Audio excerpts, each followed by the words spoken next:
Dans ce nouvel épisode de Cacahuètes et compagnie, l'interview, nous faisons la connaissance d'un pongiste vice-champion paralympique à Tokyo en août 2021. Il nous détaillera ses habitudes alimentaires. Il s'appelle Matteo Boeyas.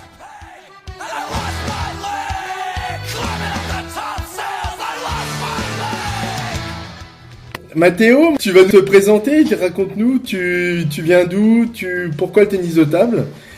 Alors, je m'appelle Matteo Boeyas, j'ai 25 ans, je suis originaire de Ligné, en Loire-Atlantique, à Nantes.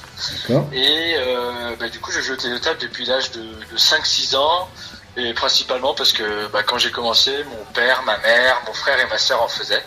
Donc j'ai commencé assez rapidement et j'ai beaucoup aimé ce sport, j'ai beaucoup aimé tout ce qu'il y avait dans ce sport, et donc du coup j'ai continué pendant très longtemps et je joue encore, et avec les résultats que j'ai pu avoir cette année, je pense que je suis pas prêt d'arrêter. Non, très bien. Et du coup tu joues dans quel club?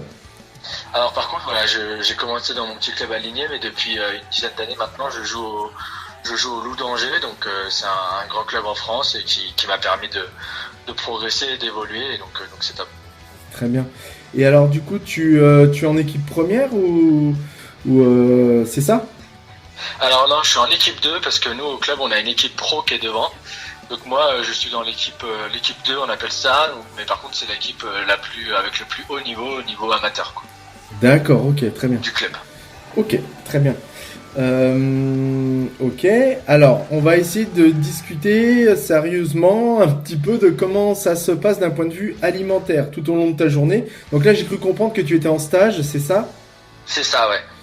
Alors si tu peux nous en dire quelques mots. Au niveau alimentaire, moi c'est assez simple. Je suis pas quelqu'un qui mange beaucoup le matin. D'accord. Mais par contre quand j'ai entraînement ou que j'ai compétition, je m'oblige à manger parce que c'est indispensable pour avoir de l'énergie nécessaire pour faire mon entraînement ou pour faire ma compète dans les meilleures dispositions. D'accord, donc ça ressemble à quoi ton petit déj ces jours-là? Un petit déj classique, ça va être soit un fruit, soit une compote avec un morceau de pain avec du beurre, et puis souvent une sorte de produit laitier, un yaourt ou un petit lait à côté de ça, parce que moi je bois pas de café ni de thé. D'accord. Donc ça va plutôt être là-dessus, ouais. Okay. Des fois un petit jus de fruits, mais pas nécessairement. Et ce que je fais aussi tous les matins, avec petit déjeuner ou sans petit déjeuner, je bois toujours 50 centilitres d'eau environ dès le réveil, parce que je sais qu'on se déshydrate la nuit forcément, et donc je réhydrate mon corps dès le réveil, comme ça il est en forme. Et histoire de bien reprendre une nouvelle journée en pleine forme. Exactement. Très bien. C'est parfait tout ça. Et après, tout au long de la journée, ça se passe comment? Après, tout au long de la journée, alors moi je mange très peu entre les repas, je suis pas quelqu'un qui grignote beaucoup. D'accord. Donc je vais pas forcément prendre de collation ou de goûter à 10h ou à 16h. Ça peut arriver, mais c'est assez rare. D'accord. Mais alors par contre après les repas, ça va aussi dépendre si j'ai entraînement l'après-midi ou si j'ai des matchs. D'accord. Pour ce qui s'agit de si un midi où j'ai entraînement l'après-midi, je vais essayer de bien manger, c'est-à-dire avoir des féculents, souvent une viande ou un poisson, des fois un petit peu de légumes.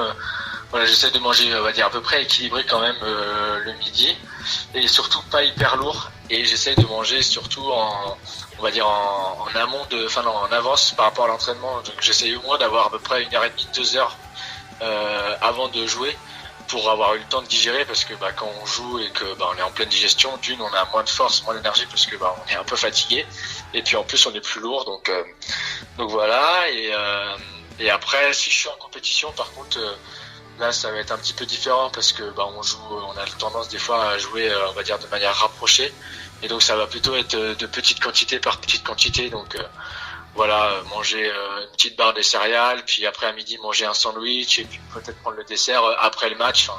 Ça va vraiment être différent, et puis ça va aussi dépendre de la faim, parce que selon les compétitions, s'il y a le stress, pas le stress qui entre en jeu, forcément on a moins faim, etc. Donc ça va plutôt se passer comme ça. D'accord, ok.